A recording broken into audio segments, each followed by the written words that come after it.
Hey everyone, this is Nikachu, and let's talk Simic Merfolk. Is Simic Merfolk better than Mono Blue? Is Simic Merfolk the real deal, Nikachu? Is Simic Merfolk the way to go now? So it's Simic?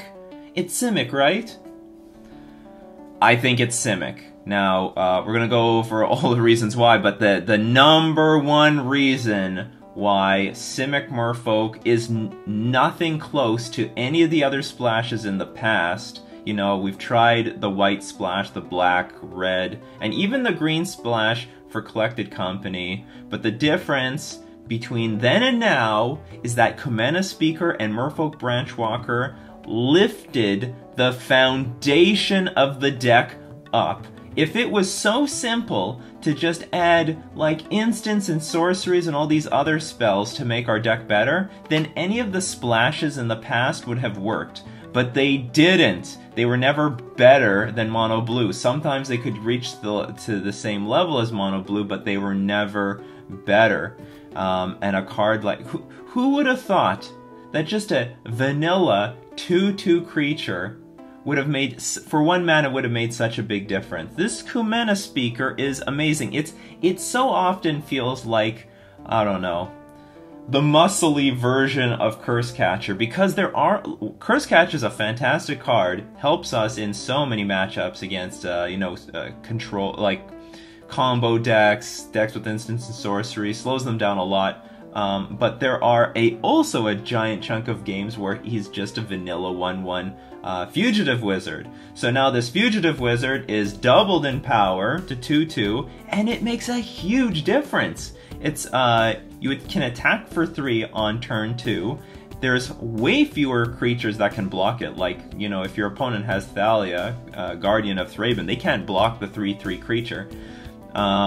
Puts our opponent down on life very early. That makes a big difference going into the middle game, because our opponent will be less likely to make any attacks against us, because we could just counterattack for the final points of damage in the middle game. So it's such a big advantage to have that 2/2 creature. I never thought that this would be like the best part of going green with Merfolk, but that Kumena Speaker, I think, is the best addition to Merfolk. And Merfolk Branchwalker, also a fantastic addition to the deck, also gets bigger. It's just a bigger version of Silvergill Adept, well, in a lot of ways still doing a lot of the same stuff. Maybe not with raw card advantage all the time. You know, 1/3 of the time you're going to get a land, sometimes it's going to be a Mutavault, and then the other portion of the time we're scrying. But the fact that it also becomes a 3/2 creature, also a 4/3 or a 5/4 when pumped by our lords, big difference. Oh, and that Kumena Speaker, yeah, we talk about it as a 3/3. Like, when you have 2 lords out, now it's a 4/4. I never thought I could ever see a creature like that on the battlefield. You know, the best we get is like 4/3 from a Silvergill Adept, but there's so many creatures that can trade with it because it only has 3 toughness. So the power, the foundation of the deck got stronger, and we needed that foundation. Like, the creatures, they matter. They really matter in Merfolk. When Merfolk was at its peak, like in the Treasure Cruise era, Master of Waves was at its strongest, and even Tidebinder Mage was at its strongest, locking down like a broad range of creatures, either from Birthing Pod or from Burn or from any of the Delver decks. Tidebinder Mage more or less has been replaced by Harbinger of the Tides, and even more so by the fact that there's just less green creatures in the meta than there ever have been before. I mean, now we're looking at stuff like Death and Taxes and Grixis Death Shadow and Eldrazi Tron. So there's a lot of decks right now, no green creatures. Tidebinder Mage has not been nearly as effective. I love when Tidebinder Mage is positioned, it's way better than Harbinger of the Tides. It's not even close. Tidebinder Mage, however, not nearly as well positioned as it used to be. Harbinger of the Tides, much better against like Merfolk Affinity and all those other decks that I just mentioned. And as we know, Master of Waves has been getting weaker and weaker and weaker. Or weaker is not the right word. He is still powerful. He is still like the most powerful card that we can possibly play in Merfolk. However, he's more vulnerable than ever before. When we were a clunky mono blue deck, we were dependent on getting that Master of Waves in play and for him to stick. because even though we might be close to dead, he would stabilize the board. But not anymore. First they printed Kozilek's Return, and then Collective Brutality, then Liliana the Last Hope, and then the final nail in the coffin was Fatal Push. You know, if they just printed Fatal Push, I'd be fine with that. But the fact of the matter is they got all these other cards and Flaying Tendrils. Like, it's ridiculous. Now everything kills Master of Waves. And it's we can't depend on stabilizing the board anymore. So if we get clunky and fall behind, we can still play Master of Waves and die. So, like, I want to get underneath all these decks, but we don't really have the tools. Until now. We've got the creatures, we've got new creatures that are good in this meta. Kumena Speaker and Merfolk Branchwalker is exactly what we needed to get underneath all the decks, to get underneath Titanship, to get underneath Affinity. I mean, we can actually literally race Affinity now. And not only that, I don't know how effective the green spells will be in the sideboard, but we do have access to Artifact and Enchantment Destruction if we need them. So, yeah, the foundation got stronger. And how much stronger? Like, well, it's quite good. It's quite good. So, like, now, is it better than Mono Blue?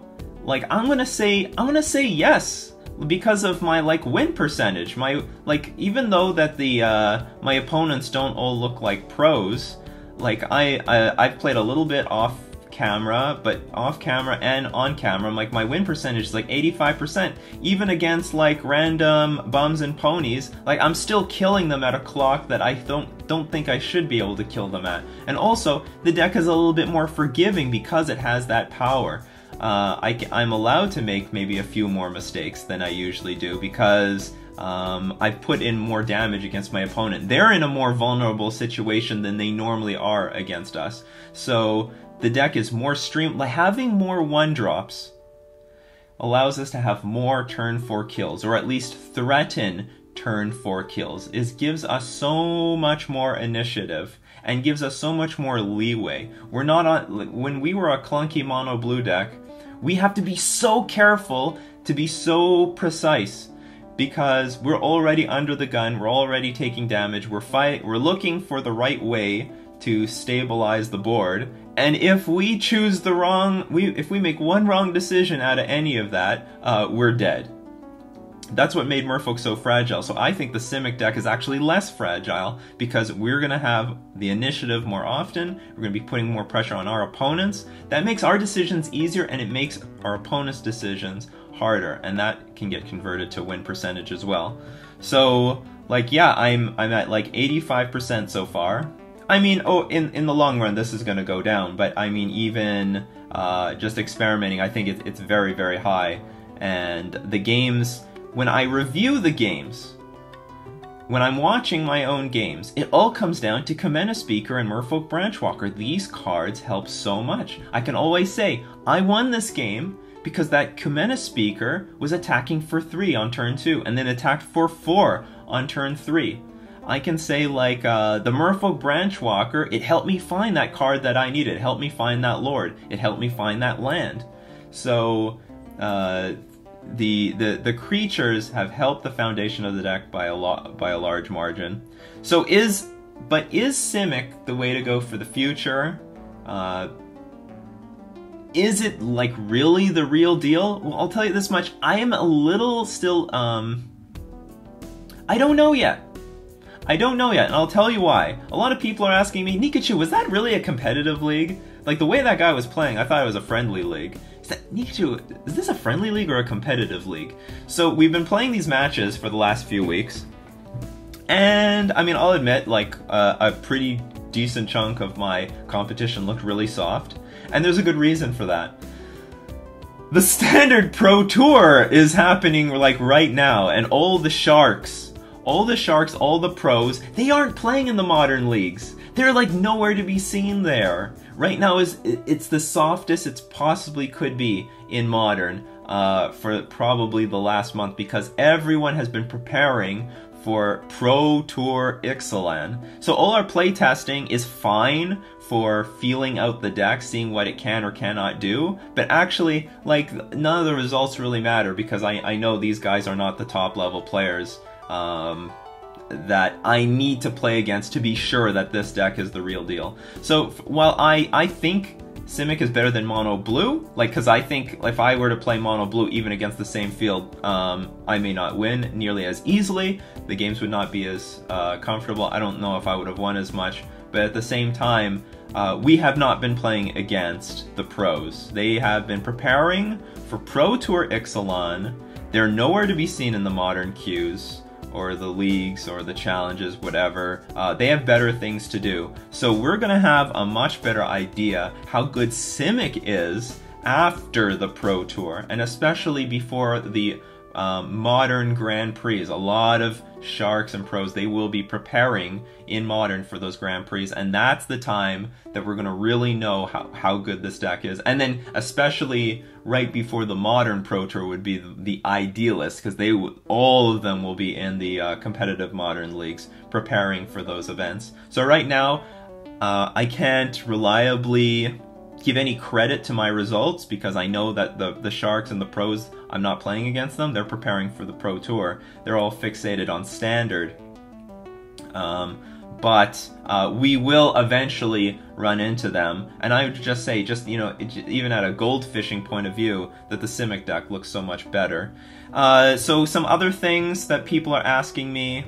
Let's talk about what I think this deck might be threatened against. I think we're like, obviously we're going to be we're going to be worse against Burn because we don't have Master of Waves. We also are playing with Fetch Lands and Shock Lands.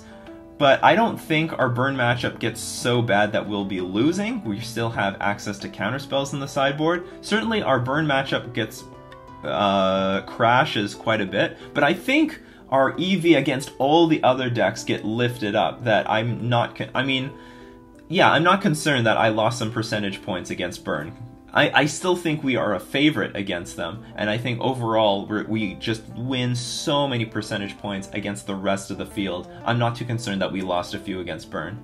Also against Blood Moon, I haven't played against any Blood Moon decks yet. I don't know the wrath of Blood Moon hitting the board. Merfolk Master Jonathan Patton says he's terrified of Blood Moon. He's jammed a forest in his deck to fetch it out, make sure he can cast his green creatures. My initial thoughts is that we probably have to side out some of the green creatures against that deck to hedge against Blood Moon, and then we should aggressively look for islands so that we can cast things normally. And if we take out the Comenda, I think we should take out some number of the Comenda Speakers because we don't need to get out in front so quickly. Although it's still useful, but just to make our green cards less of a liability. That's probably what I would want to do, but I haven't played against the deck yet, so I don't know for sure. So for sure, probably against some Blood Moon decks we get worse.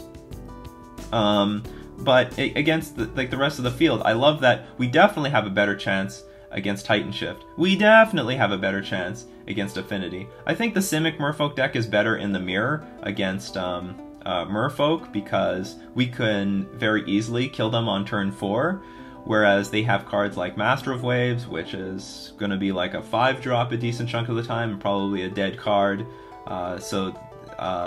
While we're threatening to attack on turn 4, they've got cards in their hand that can't even be cast until turn 4, and we have more 1-drops, so we have a much better chance of getting onto the board and getting a presence on the board faster and more fluidly. And we have more things like Merfolk Branchwalker and stuff like that to ensure that our draws are consistent. So I think there's a lot of advantages to Simic. And the last thing people are saying, Nikachu, I don't want to play a zoo deck. I don't like how Merfolk has turned into a zoo deck. But I would disagree. I think Merfolk is still Merfolk. I think it's still the same thing. We've got more 1-drops and a little bit more power in the early game, but it's still Merfolk. We still side in all the interaction. And if we wanted to, I'm certain you could main deck Spell Pierce, you can main deck Vapor Snag. I don't know about Dismember yet. I haven't play tested with the card, but I imagine, we take enough damage from the fetches and the shocks and adding the dismember, but I'm not against it. Like these are all possible, but I don't want to say that this is an all-in deck now. It's not. It's still Merfolk. You still have to be patient when you need to be patient. As far as I'm concerned, Curse Catcher got upgraded from a 1/1 creature to a 2/2 creature. Curse Catcher, by the way, has also been losing value over the last year or so. The important instants and sorceries have been reduced in mana cost. Like a long time ago, there were Cryptic Command and Electrolyze everywhere, and now it's all Fatal Push and Bolt and Collective Brutality. So like the average converted mana cost of instants and sorceries have been brought down, making Curse Catcher a much weaker card. And there's a lot of top tier decks now that like completely ignore it, or mostly ignore it, like Eldrazi Tron Affinity. What else comes to mind? Death and Taxes, not that big. I'm not going to say it's useless, because he is useful. Even in against Eldrazi Tron, you know, if you want to cast all his dust, you're going to need 8 mana, not 7. So he is relevant, but in the early game, which we really want him, which we really need him to be relevant for, against a lot of those decks, Commander Speaker becomes a much bigger deal. Oh, and by the way, Curse Catcher initially was there to slow our opponent down so we could catch up in the game. But who cares about that when Commander Speaker just speeds things up and catches up to our opponent in another way? So like, yeah, there's a lot of value there. But like, so overall, Merfolk is still Merfolk. I would not treat it like an all-in zoo deck. I'm treating it the exact same way. The only difference is that we've got a few more 1-drops, a few more Silvergill Adepts, and we're not playing with Master of Waves. Master Wave being, you know, legs being chopped off in like the recent year. But it's still Merfolk. When you sideboard against Storm, you got to be patient. When you're up against Blue-White Control, you still have to exercise patience. Nothing has changed. The curve is just lower, but it's the same tempo deck that we all know and love. So those are my thoughts on Simic right now. So like the long story short, I think Simic is better. I think it's the way to go in the future. We don't know what is coming out of Rivals of Ixalan. That could be a huge game changer for for Tropical Merfolk, or for Mono Blue. Who knows what they'll print in that thing that could lift Mono Blue right back up to like tier 1. So if you're on the fence about moving, and maybe if it's so financially constraining, maybe you have to wait to see what comes out of Rivals of Ixalan before you commit any money to Tropical Merfolk. But for the time being, I think it's just better. It feels better. It looks better from like all theoretical standpoints.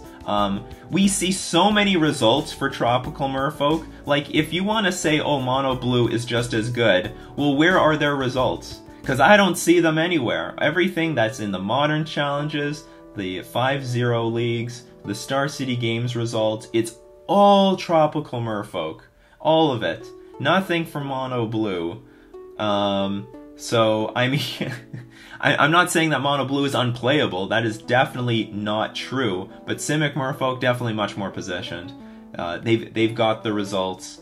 We saw so many streamers butchering the deck, but winning anyway, just because the raw power of the deck is just so much higher.